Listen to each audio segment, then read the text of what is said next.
यात्रा विश्व की सबसे लंबी पैदल यात्रा है जो कि 5.5 से 6 साल चलने वाली है। मेरे को चलते हुए 1 साल 7 महीना हो चुका है। आगे इसके बाद मेरी यात्रा यहाँ से झारखंड, झारखंड से आसाम, आसाम से वेस्ट बंगाल, उड़ीसा, आंध्रा, तमिलनाडु, केरला, कर्नाटका, तेलंगाना, महाराष्ट्र, गुजरात, मध्य प्रदेश। 8:30, 9, 10 बजे तक का मेरा टाइम रहता है। सेफ एरिया देख के मैं रुकता हूँ और अगर मेरे को लगता है कि मैं इसको क्रॉस नहीं कर पाऊँगा तो रुकूँगा। मुझे लगता है क्रॉस कर सकता हूँ तो मैं आगे निकल जाऊँगा। लगातार 1 साल 7 महीने से पैदल यात्रा कर रहे हैं। बहुत ही सुंदर पहल है।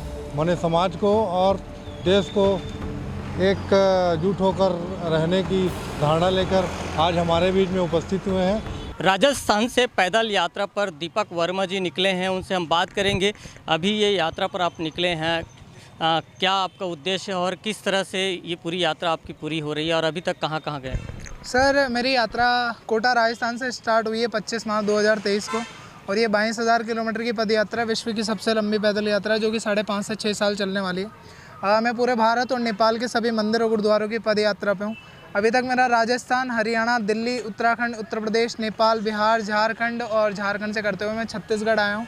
अभी मेरे को चलते हुए 1 साल 7 महीना हो चुका है। आगे इसके बाद मेरी यात्रा यहाँ से झारखंड, झारखंड से आसाम, आसाम से वेस्ट बंगाल, उड़ीसा, आंध्रा, तमिलनाडु, केरला, कर्नाटका, तेलंगाना, महाराष्ट्र, गुजरात, मध्य प्रदेश और कोटा राजस्थान में कर्णेश्वर महादेव कंसवा धाम पे जाके मेरी यात्रा समाप्त हो जाएगी। यात्रा का उद्देश्य मैं पूर्ण राष्ट्र सनातन एकता, द डिस्कवर ऑफ सनातन धर्म इंडिया लेके चल रहा हूँ। मेरी यात्रा का उद्देश्य मैं लोगों से ये चाहता हूँ कि अपने जाति वगैरह को इसको छोड़ के अपने धर्म को सबसे ऊपर रखें। और दूसरा कि हमारे जो छोटे बच्चे रहते हैं, जो अभी हम अपने बच्चों को अब इंग्लिश मीडियम में, RBSE में इनमें रख रहे हैं, तो अपने बच्चों को सिर्फ 2 से 3 साल का गुरुकुल शिक्षा दें। उसके बाद आप ये पढ़ाई बहुत ज़रूरी है हमारे लिए, CBSE और RBSE की भी, तो ये चीज़ भी करवाए लोगों से, इतना बोलना चाहूँगा। अभी तक की जो यात्रा आपकी हुई है, उन यात्रा में आप एक हैवी वज़न लेकर के चलते हैं, तो किस तरह से आपकी दिनचर्या रहती है? सर, मेरा 31 किलो का बैग लेके चलता हूँ मैं और उसके बाद मेरी यात्रा सुबह 5:30 से 5 बजे से स्टार्ट हो जाती है। मैं पूरे दिन भर चलता हूँ, जहाँ मेरे को मंदिर नज़र आते हैं, जहाँ गुरुद्वारा नज़र आता है, मैं दर्शन करते हुए निकलता हूँ वहाँ से। और मतलब शाम को 8:30, 9, 10 बजे तक का मेरा टाइम रहता है। सेफ एरिया देख के मैं रुकता हूँ और अगर मेरे को लगता है कि मैं इसको क्रॉस नहीं कर पाऊँगा तो रुकूँगा। मुझे लगता है क्रॉस कर सकता हूँ तो मैं आगे निकल जाऊँगा। तो ये वाली चीज़ चलती रहती है मेरे साथ पूरे दिन भर में। मेरे को मिलने वाले भी मिलते हैं इस यात्रा में, अननोन भी मिलते हैं। मैं पुलिस थाने से लेके हर जगह पे रुकता हूँ। मैं अभी तक 8 शमशान हो चुका हूँ। उसके अलावा मैं बहुत सारे मोनेस्ट्रीज़, बहुत सारे गुरुद्वारे, बहुत सारे मंदिर, बहुत सारे घर, किसी का घर, किसी की फैमिली, कहीं पे भी मैं सोता रहता हूँ। ऐसा आप युवा हैं, कैसे मन में आया कि इस तरह से भारत यात्रा और नेपाल यात्रा पे आप निकले? ऐसी क्या आवश्यकता पड़ गई? सर, इससे मैं ऐसे मैकेनिकल इंजीनियर हूँ, मैंने 2 साल जॉब करा है। उसके अलावा मैं इससे पहले 2 यात्रा कंप्लीट कर चुका हूँ, 3,500 किलोमीटर की और 450 किलोमीटर की। कोटा से केदार, बद्री, नीलकंठ महादेव फर्स्ट यात्रा थी मेरी। सेकंड यात्रा कोटा से महाकालेश्वर, उज्जैन MP की रही है मेरी।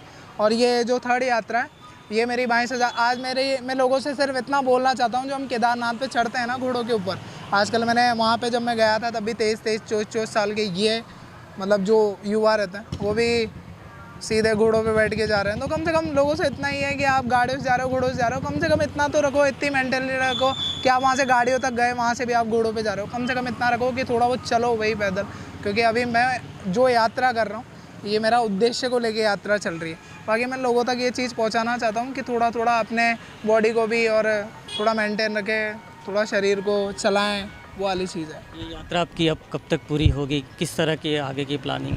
सर, आगे की प्लानिंग यहाँ से मेरी यात्रा की है कि मैं अभी छत्तीसगढ़ में 3 महीने रुक रहा हूँ। छत्तीसगढ़ से उससे बाद मैं झारखंड जाऊँगा रिटर्न वापस, क्योंकि मैंने झारखंड को सिर्फ क्रॉस किया। झारखंड के बाद मैं आसाम, वेस्ट बंगाल, उड़ीसा, आंध्रा, तमिलनाडु, केरला, कर्नाटका, तेलंगाना, महाराष्ट्र, गुजरात, मध्य प्रदेश और फिर रिटर्न कोटा राजस्थान तक की है। ऐसे मतलब चेंजिंग होते रहेंगे मेरी स्टेट। जब तक मैं स्टेट के अंदर रहता हूँ, किसी भी अगर मैं स्टेट में हूँ तो स्टेट को मैं चेंज नहीं करता, उसके बाहर नहीं जाता, उसी के मंदिर कंप्लीट करूँगा। जब अगर पूरे 2.5-3 महीने हो जाते हैं तो मैं यहाँ से स्टेट से बाहर निकलने का सोच लेता हूँ, फिर मैं कवर करते हुए अगले स्टेट में एंटर कर जाता हूँ। तो ऐसा होता है मेरे साथ में पूरी यात्रा के अंदर। इनकी यात्रा को देख करके कुछ स्थानीय लोग भी रुके हैं, उनसे बात करते हैं। जिस तरह से ये जो यात्रा ये कर रहे हैं, किस तरह से देखते हैं इस यात्रा को और कहीं ना कहीं बड़ा संदेश दे रहे हैं समाज में? हमारे बीच आज जांजगीर में दीपक भाई, जो कि कोटा राजस्थान से लगातार 1 साल 7 महीने से पैदल यात्रा कर रहे हैं। बहुत ही सुंदर पहल है। मैंने समाज को और देश को एकजुट होकर रहने की धारणा लेकर आज हमारे बीच में उपस्थित हुए हैं। हम पूरे कचहरी चौक राजा गणेश सेवा समिति की ओर से इनके शुभकामनाएं देते हैं और कि इनकी यात्रा सफल हो। देखिए, कहीं न कहीं जो स्थानीय लोग हैं वो भी उत्साहित हैं और इनकी तारीफ़ कर रहे हैं, क्योंकि एकता का संदेश देने के लिए ये पद यात्रा कर रहे हैं और एक बड़ी पद यात्रा है जो 22,000 किलोमीटर की है। और निश्चित तौर पे जो लोग हैं जब वो यहाँ मौके पर पहुँच रहे हैं तो लोग देख रहे हैं और उनके कार्यों की सराहना कर रहे हैं। राजकुमार साहू, IBC 24, जांजगीर।